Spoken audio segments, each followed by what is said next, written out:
ቃል በሙላት ያለባቸው እግዚአብሔር መንፈስ እየተቀጣጠለ ከህይወታቸው ውስጥ የሚወጣ ዛሬ በጸሎት ላይ እንኳን የነበራችሁ እንግዲህ መረዳት ትችላላችሁ። እያንዳንዳችንን የቀሰቀሰን እግዚአብሔር መንፈስ በሱ በኩል አልፈዋል እና ክብር ለስሙ ይሁን እና ይህን ቤተ ክርስቲያን እኔ ትልቅ መጽናኛና ትልቅ ፈውስ ሆኖልኛል። ክብር ለስሙ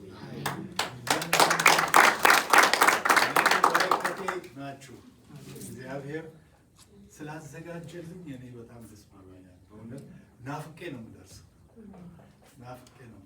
እና እግዚአብሔር ይባረክ፣ ያብዛችሁ፣ የበለጠ ያብዛችሁ እና ደግሞ እየሰራችሁ ነው።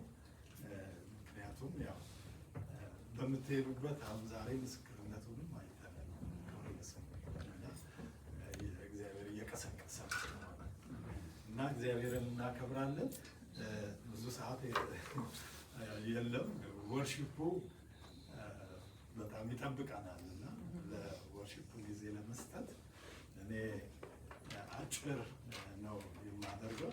ምክንያቱም ግን አጭር ስል እንዲሁ እኔ ምንድን ነው የሚለው በዚህ በጾም ጸሎት እግዚአብሔርን እየለመኑ እግዚአብሔርን እየጠየቁ ባሉበት ጊዜ ምንድን ነው ጌታ ሆይ የሚል በጣም እንትን ብዬ ነበር። ግን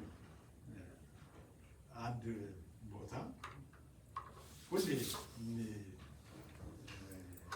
ቀሰቀሰኝ ነገር አለ። የእግዚአብሔርን ክብርና ታላቅነት የሚያሳይ ስፍራ ነው። ክርስቶስ ኢየሱስ ራሱ ያሳየበት ነው እና ስናነበው እናገኘዋለን እና 12 ቁጥር ነው ያለው። ምዕራፍ 2 ማርቆስ ወንጌል አነብላችኋለሁ።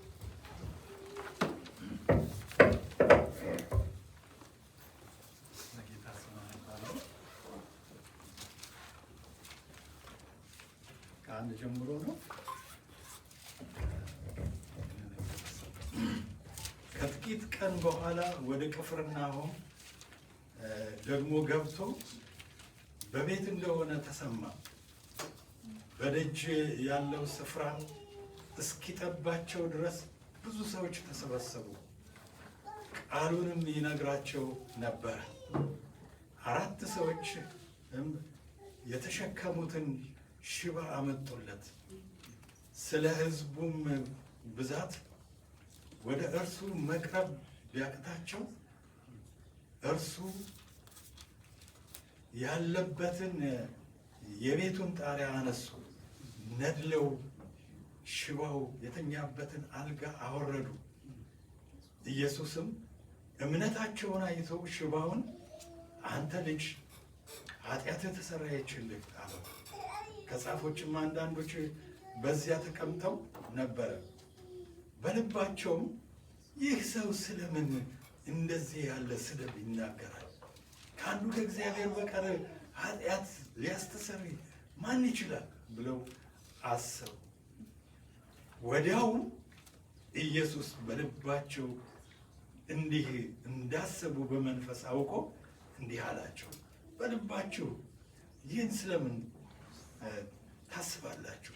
ሽባውን ኃጢአት ተሰረያለች ከማለት ወይስ ተነሳ አልጋህንም ተሸከምና ሂድ ከማለት ማናቸው ይቀላል? ነገር ግን ለሰው ልጅ በምድር ላይ ኃጢአትን ሊያስተሰርይ ስልጣን እንዳለው እንድታውቁ ሽባውን አንተን እልሃለሁ፣ ተነስ አልጋህንም ተሸከምና ወደ ቤትህ ሂድ አለ። ተነስቶም ወዲያው አልጋውን ተሸክሞ በሁሉ ፊት ወጣ። ስለዚህ ሰዎች ሁሉ ተገረሙና እንዲህ ያለ ከቶ አላየንም ብለው እግዚአብሔርን አከበሩ። አሜን። ክብር ለስሙ ይሁን። የእግዚአብሔር ክብር የተገለጠበት ስፍራ ነው እና እግዚአብሔር ክብሩን የገለጠው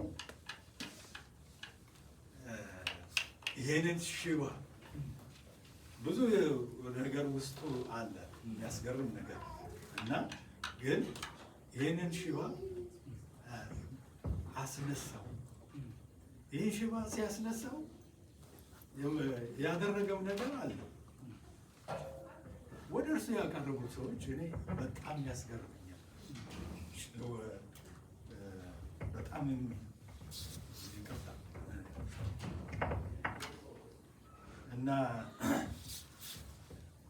ምናልባት እንግዲህ እንትን አይደለም፣ ስብከት አይደለም፣ እንደ ስብከት ሳይሆን አንዳንድ እንደዛ ውስጣችሁ እንዲቀመጥ እንደ ማስታወሻ ነው። እና እኔ 4 ሰዎች በአንድ ልብ ጣሪያን አድለው ሽባውን ሰው ወደ ኢየሱስ ማቅረብ የሚል ነው። ይህን ስታዩ እና አንድ ሰው ነው ግን አንድ ልብ ነው ማለት ነው። አንድ ልብ ነው ያላቸው። 4 ናቸው። ከየት እንደመጣ አይታወቅም። ግን እነዚህ 4ቱ ይህን ሽባ ሰው ይዘው ወደ ጌታ መጡ። አልጋ ላይ ነው ያለው። 4 ናቸው። 4ቱ ጌታ ኢየሱስ ክርስቶስ ሲፈውስ አይተዋል ከዚህ በፊት እና ህዝብ ተሰብስበዋል። ህዝቡ የተሰበሰበ ባለበት ቦታ ነው እነዚህ ሰዎች ሲያዩ ግራ ገባቸው። ቤት እርሱ ደግሞ በቤት ውስጥ ነው። ልክ እንደዚህ በቤት ውስጥ ነው። በቤት ውስጥ ሰው አለ። ከቤቱ አልፎ ደግሞ ዙሪያውን ሰው አለ። እንዴት አይነት እንደሆነ እንጂ እንግዲህ በጩኸት እንግዲህ ጌታ ኢየሱስ ሁሉንም ያሰማቸዋል መሰለኝ። እና በምዕራፍ 1 ላይ ብታዩ ጌታ ኢየሱስ ሲሰብክ አጋንንት ተነስቷል። የሚገርማችሁ ተነስቷል። አጋንንት ተነስቶ ያ አጋንንት ጌታ ኢየሱስ ሄዶ አልቀሰቀሰውም። ጮኸ። አጋንንቱ ውስጥ ምን ነበረ?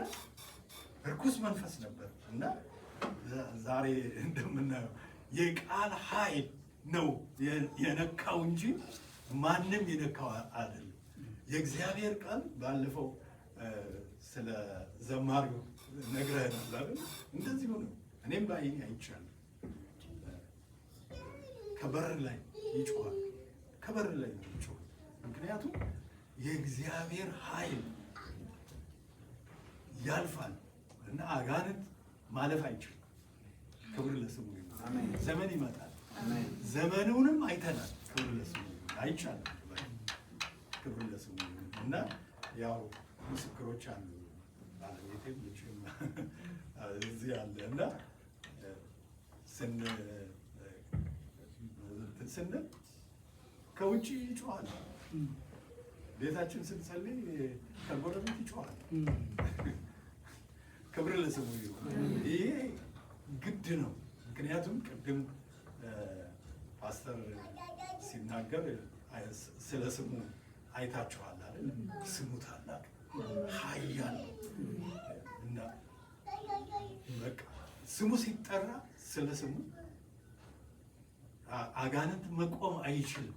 ክብር ለስሙ ይሁን እና ይሄ ምዕራፍ 1 ቁጥር 23 እስከ 24 ርኩስ መንፈስ ያለው ሰው ነበረ።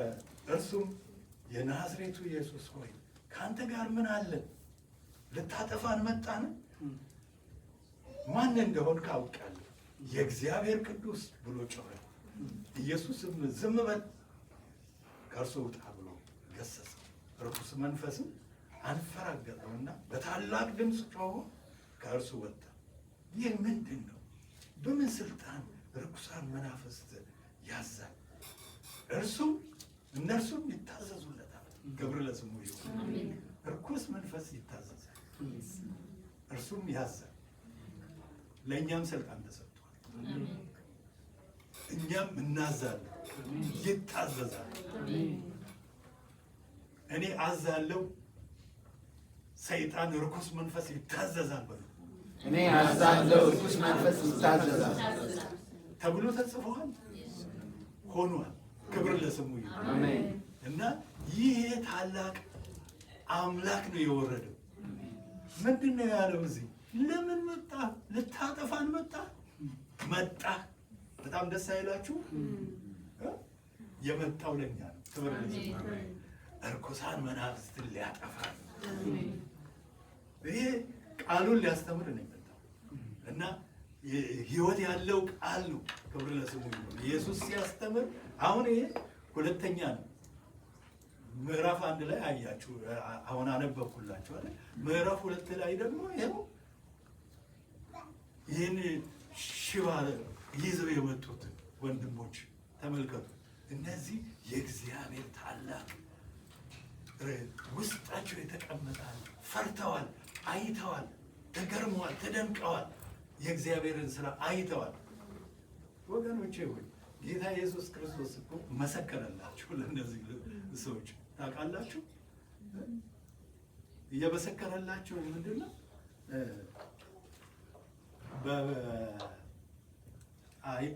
እንትን አለና አወረዱት። ጣሪያውን ነድለው ነው፣ ሰብረው እኮ ነው። ተመልከቱ።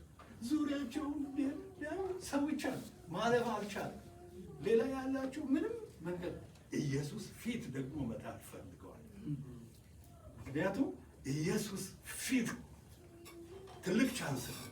በቃ ወደየትም ያየዋል፣ ያነሳዋል ብለው የነርሱን እምነት ጌታ ኢየሱስ አየና ከሰውየው በፊት እምነታቸውን አይቶ አለ፣ ክብር ለስሙ ይሁን፣ ኃጢአትህ ተሰረየችልህ። አሜን። ኃጢአትህ ተሰረየችልህ ብሎ ልጁን ጠርቶ ተናገረው። ከዚያ ሁለት ነገር ታውቃላችሁ አሉ ፈሪሳውያኖች። በጣም የሚያስገርም ነገር ነውና ጸሐፍቶች አሉ። ቁጥር 5 ላይ ጸሐፍቶች አንዳንዶች በዚያ ተቀምጠው ነበር። ምክንያቱም ምኩራብ ነው፣ በምኩራቡ ውስጥ ነው ገብቶ የሰበከው፣ በእነሱ ምኩራብ ውስጥ። ክብር ለስሙ እና አዋቂ ነን በቃ ሁሉ ነገር አለን ብለው ራሳቸውን ትምክህት ስለነበረባቸው እነሱ ደግሞ ኃጢአት ተሰረያለች።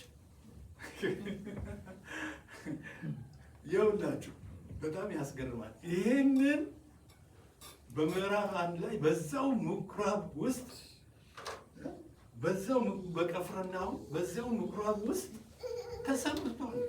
እንደዚህ ጸሐፍቶች አሉ እዛ።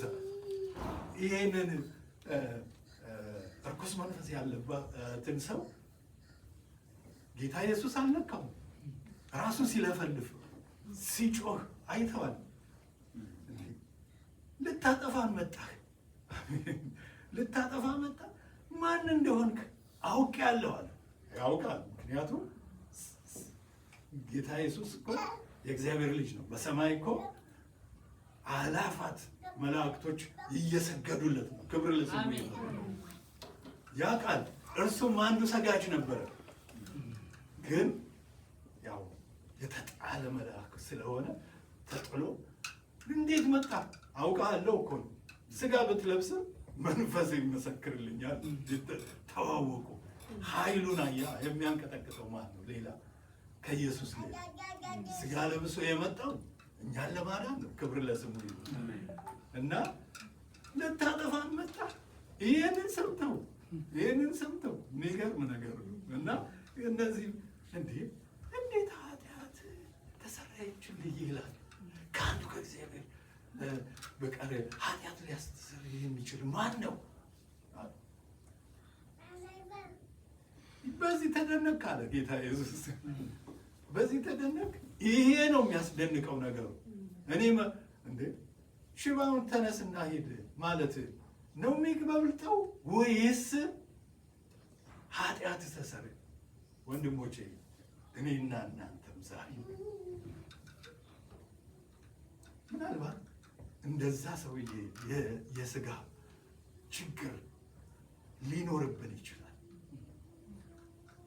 እና በስጋ የተጎዳ ነው።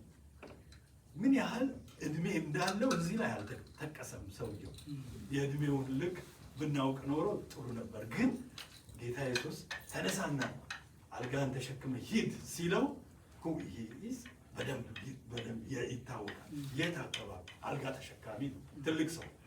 ግን ይሄ ትልቅ ሰው ሆኖ ግን አልጋ ተሸክሞ ሌላም ነገር እየሰራ መኖር ሲችል ግን አልጋ ላይ ተኝቶ ህይወቱን ያሳለፈ አዩት እነዚህ ሰዎች እና ውስጣቸው ተጨነቀና ነው ይህንን ሰው ወደ ኢየሱስ ማቅረብ የፈለጉት። ክብር ለስሙ ይሁን። ኢየሱስ ፊት ደግሞ አቀረቡት። አሜን። ኢየሱስ ፊት ነው ያቀረቡት። ኢየሱስ ፊት የቀረበ ኃጢአት ይሰረይለታል፣ ከሽባነቱ ይላቀቃል። ዛሬም እኛ እንደሱ ነው የሆነው። እኔ ኋላ እነግራቸዋለሁ ልጆቼና ባለቤቴ እያሉ እኔም እንደዚሁ ከሽባነት የማያንስ ከዚህ በፊት መስከሬ እንደሆነ አላውቅም፣ ጀምሬው እንደሆነ አላውቅም እና ስትሮክ ይዞን በስትሮክ 2 ወር ጦር ኃይሎች ሆስፒታል ተኝቻለሁ እና አይገርምም? ያን ሰውዬ አልጋህን ተሸክመ ሂድ እንደሚለው ሰውዬ እኮ ነው ዛሬ እኔ የምሄደው። አሜን። በጣም ነው የተገረሙት እኮ እነሱ ይህንን የሚያደርግ ማን ነው ብለው። ክብር ለስሙ ይሁን። እዛ ያለ በሞላ አስገራሚ ነው። ተሸክሞ ሲሄድ ደግሞ ተሽመልምሎ አልጋ ውስጥ ቁጭ ሲል ነበር። አልጋ ውስጥ መቀመጥ ቀላል አይደለም። አይታችሁ አሳልፋችሁ እንደሆነ የትም አትሄዱ፣ ሊሄድ ብትሉም አትችሉም። በቃ ግን ይሄን ሰው ኢየሱስ ማዳኑ ግልጽ ነው። የእነዚህ ሰዎች ተመልከቱ። 4ቱ ሰዎች አንድ ልብ ሆነው አንድ ሀሳብ ኖሯቸው ነደሉት፣ ቤቱን ነደሉት እና ከዛ በኋላ ጣራውን ነድለው ኢየሱስ ባለበት ትይዩ ትክክል አመጡና ፊት ለፊቱ አስቀመጡት። ወገኖቼ እኛስ ዛሬ በመንፈስ ጌታ ኢየሱስ ፊት ብንቀርብ ፊቱ ቀርቦ ዝም የተባለ አለ? ጌታ ኢየሱስ ይህን ሽባ ተረተረ፣ አነሳው። ተነስ። ቀላል ነው፣ ወርድ ነው የተናገረው። ተነስ ሲለው አንድ ሽባ እኮ ስፓይናል ኮርዱ የተጎዳ ነው። ይህን ስንት ጊዜ ሆስፒታል ሄዱ ተመላልሶ ምንም መፍትሄ ያጣ ሰው ሆኖ ነው እዛ የተኛው። ክብር ለስሙ ይሁን። ለኢየሱስ ግን ቃል ሲልክ በቃል ሲናገር ያ ቃል ሰራ።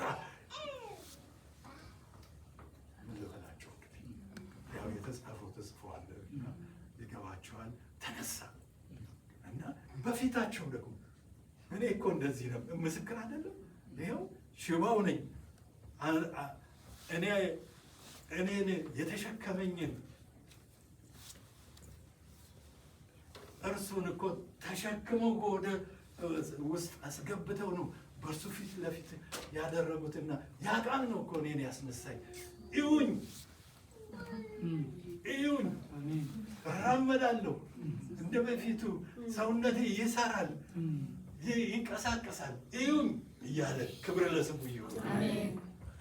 ጌታ ታላቅ አምላክ ነው። እግዚአብሔር ደረሰለት እና ያን ሰው አስነሳው። እነዚያ ሰዎች ግን ምን ይበሉ? ታዛቢ ሆነው ቁጭ ያሉ ፈሪሳውያኖች እና ሰዱቃውያኖች ኢየሱስን ለመሳደብ የስድብ ቃል ያወጡ፣ እግዚአብሔርነቱን የካዱት ይህን ስራ አጋንንት እንኳን ሲመሰክር አጋንንት መሰከረ እኮ። መጣ የመጣው እኛን ልታጠፋን ነው? አዎ፣ ክብር ለስሙ ይሁን። ነፃ ሊያወጣ ነው። የሰውን ልጅ አስረው የሰውን ልጅ ራሱ እንደዚህ ያለው ሰውዬ እኮ ነፃ ወጣ። አሜን። ያ ቃል ነው ነፃ ያወጣው፣ ማንም አላመጣው። ይህንን ሰው ያመጡት እነዚህ 4 ሰዎች የተባረኩ ናቸው። ጌታ ይባርካቸው። ጌታ ኢየሱስም አይቶ እምነታቸውን አይቶ አለ። ታውቃላችሁ እዛ ላይ እምነታቸውን አይቶ፣ እምነት ይታያል። ይዘን የምንመጣው እምነት ይታያል። ውስጣቸው ያለው የዚህን ልጅ ደህንነት፣ የዚህን ልጅ መፈታት ውስጣቸው አየና ከሰውየው ይልቅ የእነርሱን እምነት አደነቀ። ክብር ለስሙ ይሁን። እኛ ይዘን የምንቀርበው ዛሬ ጌታ ይባርካችሁ። ቅዳሜ ልባችሁ ተነሳስቶ የጠፉትን ለማዳን ውስጣችሁ ተቃጥሎ ሄዳችሁ ስትመሰክሩ በእውነት ልክ እንደነዚህ እንደ 4ቱ ሰዎች ናቸው። ክብር ለስሙ። ጌታ ያያል። ልባቸው እምነታቸውን አይቶ ክብር ለስሙ። እቺ ልጅ ሴቷም የትላንትናዋ ዞራ መታ እናንተን ያነጋገረችው አጋንንቱ ዛሬ ሙጣ ብንል ይወጣል። ዛሬ ክብር ለስሙ። እግዚአብሔር ነፃ ሊያወጣት ነው። ውስጧ እግዚአብሔር የቀሰቀሳት ለመዳን ነው። ዘመናችን የመዳን ዘመን ነው። ክብር ለስሙ ይሁን። ኢየሱስ የመጣው እንደዚህ አንድ ልብ ስንሆን መንፈሱን ያፈሳል። ሐዋርያቶችን አትውጡ ያላቸው ለምንድን ነው? አትውጡ ኃይልን እስከምትቀበሉ ድረስ ከኢየሩሳሌም አትውጡ አላላቸው? አልወጡም። በ50ኛው ቀን አልመጣም ጌታ ኢየሱስ። በ40ኛው ቀን ነው ይህን ቃል የሰጣቸው። በ10 ቀን ውስጥ መንፈስ ቅዱስ መጣ። ክብር ለስሙ ይሁን። ይህ መንፈስ አሜን። ይሄ መንፈስ መጣና ታምር ሰራ። ክብር ለስሙ። ዛሬም ይሄ መንፈስ አንድ ልብ ሆነው ነበር። 120ዎች አንድ ልብ፣ 4ቱም አንድ ልብ። ክብር ያያል። አየና አፈሰሰው መንፈሱ። ዛሬም አይቶ ይሄንን ሽባ አነሳው፣ ኃጢአቱንም አስተሰረየለት። ለምንድን ነው ኃጢአት ላይ ቅድሚያ የሰጠው ጌታ ኢየሱስ?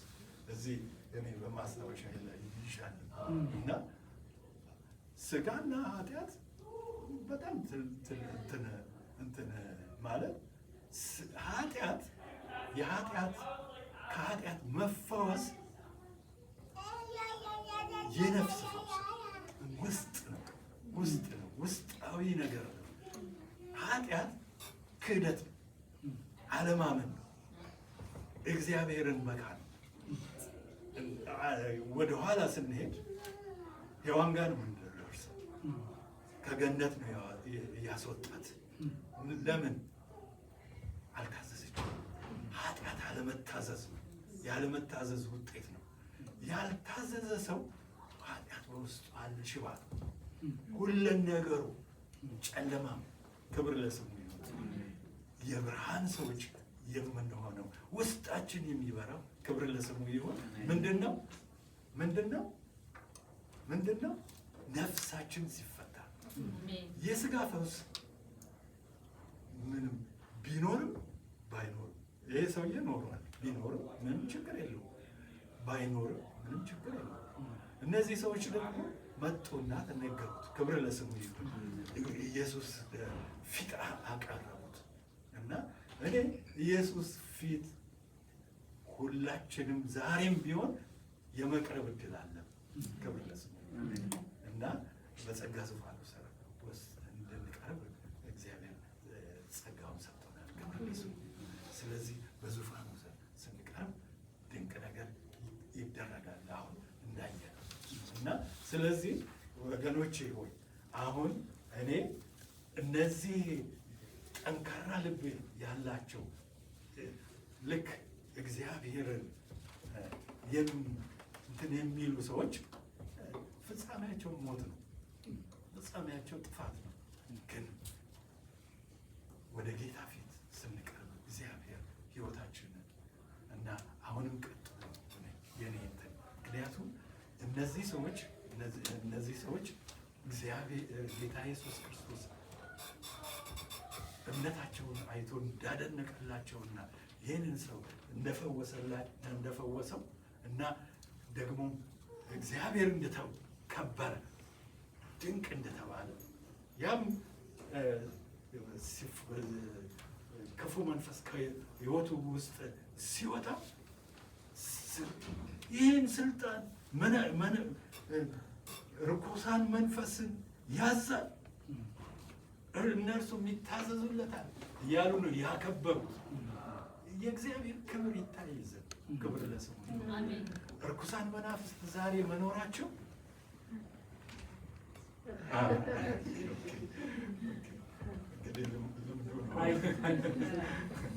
እና ድምፄም ይደርሳል ብዬ ክብር ለስሙ እና ጌታን እናመሰግናለን እና ታላቅ አምላክ ነው እና አወቅን ብለን ተረዳን ብለን ከአባት ከእናት ወረስን ብለን ዝም ብለን ተኮፍሰን እንዳንቀመጥ እና ሁሉም ሲከበን ሁሉም ከኛ ጋር ሲሆን ያንን ክብር ላለማጣት ሳኦልና ዳዊት እኮ ተቀብተዋል ሁለቱ።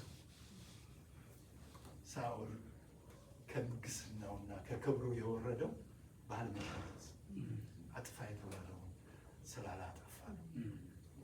የሆነ ነገር ውስጡ ስላለ ዳዊትን ሲያሳድድ የነበረው ለክብሩ ንግስናው የሚቆይለት መስሎት ነው። ነገር ግን ተቀደደ እና ወገኖቼ ሙጥኝ እንበል፣ ኢየሱስን እንያዘው፣ እርሱን ብቻ እናክብረው። እርሱን ስናከብረው መፈታት ይሆናል፣ መታደስ ይሆናል፣ መለወጥ ይሆናል። ክብር ለስሙ። እንደዚህ ደግሞ እንተባበር፣ አንድ ልብ ይኑረን። እንደነዚህ ሰዎች አንድ ልብ ይኑረን፣ አንድ ሀሳብ ይኑረን።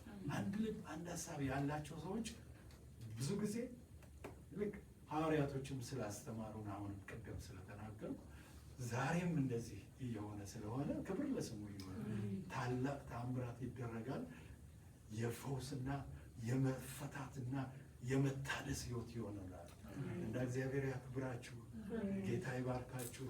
እንግዲህ እኔ ያለኝን ትንሽ ነገር ይዤላችሁ ልምጣ ብዬ ነው። መንፈስ ቅዱስ በዚህ ሕይወት ውስጥ እንድታልፉ የበለጠ ደግሞ እንድታጠኑትና ውስጣቸው እንዲቀሳቀስ ጌታ ከዚህ ብዙ እንደምትማሩ አምናለሁ። የሰጠኝን ነው ያካፈልኳችሁ። ጌታ ይባርካችሁ፣ እግዚአብሔር ይባርካችሁ። ወደኋላ እንዳይቀርብን ድግስ ስላለ ወደ ድግሱ እንድንሄድ ብዬ ቁረጥ እያደረኩኝ እና ማስታወሻ ይዤ ያለው ግን እያንዳንዱን በዲቴል ማድረግ ስላልቻልኩ እግዚአብሔር ይመስገን። በቂ ነው። እውነቱን ተጽፏል። የተጻፈውን የእግዚአብሔር ቃል በእጃችሁ ስላለ ማጥናት